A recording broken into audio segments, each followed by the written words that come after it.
ଆପଣ କେବେ ଭାବିଛନ୍ତି କି ମନକୁ ସମ୍ପୂର୍ଣ୍ଣ ଭାବେ ଜୟ କରି ପରମାତ୍ମାଙ୍କ ସାକ୍ଷାତ କରିବା କ'ଣ ସମ୍ଭବ?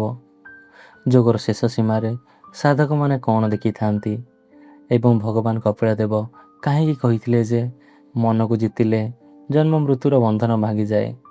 ଏହିଭଳି ବହୁତ ସାରା ପ୍ରଶ୍ନର ଉତ୍ତର ଆଜି ଆମେ ଜାଣିବା ଏହି ଭଗବତର ସେହି ଦିବ୍ୟ ଉପଦେଶ, ଯାହା ହଜାର ବର୍ଷ ଧରି ଯୋଗୀ ଓ ଋଷିମାନଙ୍କ ମଧ୍ୟରେ ମୁକ୍ତିର ପଥ ହୋଇ ରହିଛି। କିନ୍ତୁ ଶେଷରେ ଭଗବାନ କପିଳଦେବ ଏମିତି ଏକ ରହସ୍ୟ ପ୍ରକାଶ କରନ୍ତି, ଯାହା ଜାଣିଲେ ଆପଣଙ୍କ ଆତ୍ମଜୀବନ ପ୍ରତି ଦୃଷ୍ଟିଭଙ୍ଗୀ ସଦା ବଦଳିଯିବ। ଏହିସବୁ ପ୍ରଶ୍ନକୁ ନେଇ ଚାଲନ୍ତୁ ଆରମ୍ଭ କରିବା ଆଜିର ଭିଡ଼ିଓ। ମାତା ଦେବହୂତି କପିଳଦେବଙ୍କୁ ବହୁତ ସାରା ପ୍ରଶ୍ନ ପଚାରିଥିଲେ। ତାହାର ଉତ୍ତର ସେ ସମ୍ପୂର୍ଣ୍ଣ ସଂକ୍ଷିପ୍ତ ହିସାବରେ ବର୍ଣ୍ଣନା କରିଥିଲେ। ପୁଣି ଭଗବାନ ଶ୍ରୀ କପିଳଦେବ ଦେବହୂତିଙ୍କୁ କହିଲେ, ହେ ରାଜନନ୍ଦିନୀ, ବର୍ତ୍ତମାନ ମୁଁ ତୁମକୁ ସେହି ସଦ୍ଗୁଣ ଭକ୍ତି ଯୁଗର ଉପଦେଶ ଦେଉଛି, ଯାହା ମନକୁ ଶୁଦ୍ଧ କରି ବହୁ ଶୀଘ୍ର ଭଗବାନଙ୍କର ପଥରେ ଅଗ୍ରସର କରାଇଥାଏ। ଏହି ଯୋଗର ପ୍ରଥମ ପଦକ୍ଷେପ ହେଉଛି ନିଜ ସ୍ୱଧର୍ମ ପାଳନ କରିବା, କର୍ତ୍ତବ୍ୟନିଷ୍ଠ ଓ ଭଗବାନଙ୍କୁ ସମର୍ପଣ ଏବଂ ଯାହା ମିଳେ ସେଥିରେ ସନ୍ତୋଷ। ସାଧକଙ୍କୁ ସଦା ମହାତ୍ମାମାନଙ୍କ ସତ୍ସଙ୍ଗରେ ରହି ତାଙ୍କଠାରୁ ପରାମର୍ଶ ଗ୍ରହଣ କରିବାକୁ ହେବ। ତାପରେ ସେ ବିଷୟ ବାସନାକୁ ବଢ଼ାଉଥିବା କର୍ମଠାରୁ ମଧ୍ୟ ଦୂରେଇ ରହିବାକୁ ପଡ଼ିବ।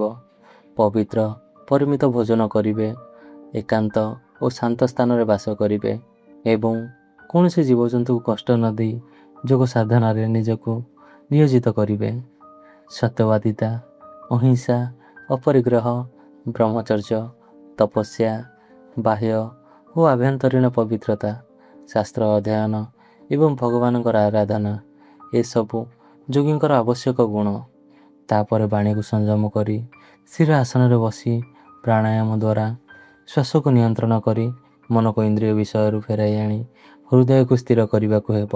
ଯେପରି ସୁନା ଅଗ୍ନିରେ ଶୁଦ୍ଧ ହୋଇଥାଏ, ସେହିପରି ପ୍ରାଣାୟାମ ଅଭ୍ୟାସରେ ମନର ସମସ୍ତ ମଳିନତା ଦୂର ହୋଇଥାଏ। ପ୍ରତ୍ୟାହାର ଇନ୍ଦ୍ରିୟ ନିୟନ୍ତ୍ରଣ ହୁଏ, ଧାରଣାରେ ପାପକ୍ଷୟ ହୋଇଥାଏ ଏବଂ ଧ୍ୟାନରେ ରାଗ ଓ ଦ୍ୱେଷ ନଷ୍ଟ ହୋଇଯାଏ। ଏହିପରି ଯୋଗୀ ନାସିକାର ଅଗ୍ରଭାଗରେ ଦୃଷ୍ଟି ସ୍ଥିର କରି ଶ୍ରୀହରିଙ୍କ ଦିବ୍ୟ ରୂପରେ ଧ୍ୟାନ କରିବେ। ଭଗବାନଙ୍କର ଶ୍ୟାମଳ ବର୍ଣ୍ଣ ଦେହ, କମଳ ସଦୃଶ ନେତ୍ର, ଶଙ୍ଖ, ଚକ୍ର, ଗଦା ଓ ପଦ୍ମଧାରୀ ଚତୁର୍ଭୁଜର ସ୍ୱରୂପ, ପୀତାମ୍ବର, ଶ୍ରୀବତ୍ସ ଚିହ୍ନ, କୌସ୍ତବମଣି, ବନମାଳା, ଦିବ୍ୟ ଆଭୂଷଣରେ ସୁଶୋଭିତ ସେହି ରୂପ ମନ ଓ ନୟନକୁ ଆନନ୍ଦରେ ଭରିଦିଏ। ତାପରେ ସାଧକମାନେ ଭଗବାନଙ୍କର ବିଭିନ୍ନ ଲୀଳା, ଯେପରିକି ଶ୍ରୀକୃଷ୍ଣଙ୍କର ବଂଶୀବାଦନ, ଗୋଚାରଣ, ଶ୍ରୀରାମଙ୍କ ବନବାସ ଏହିସବୁ ଲୀଳା ସ୍ମରଣ କରିବାକୁ ପଡ଼ିବ।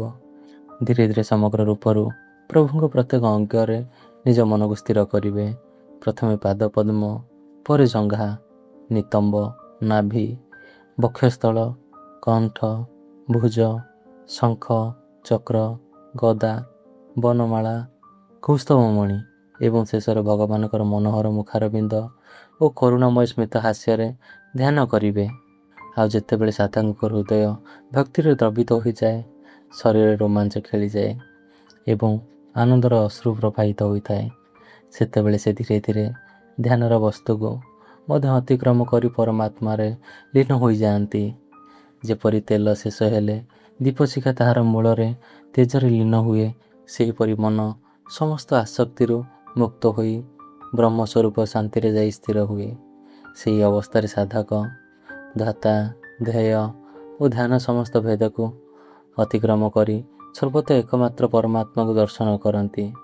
ତାପରେ ସେ ବୁଝିଥାନ୍ତି, ମୁଁ ଦେହ ନୁହେଁ, ମୁଁ ଏହି ଦେହର ସାକ୍ଷୀ ଆତ୍ମା।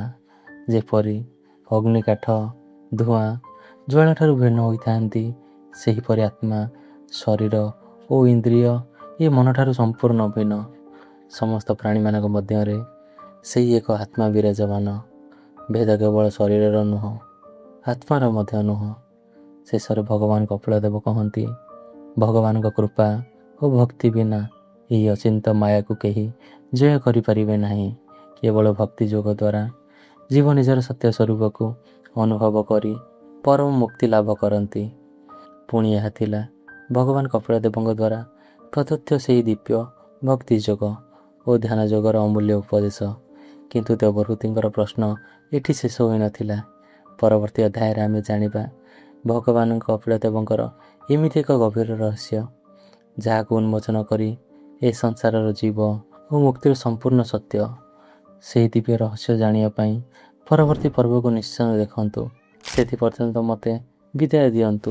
ଜୟ ଶ୍ରୀ ହରି।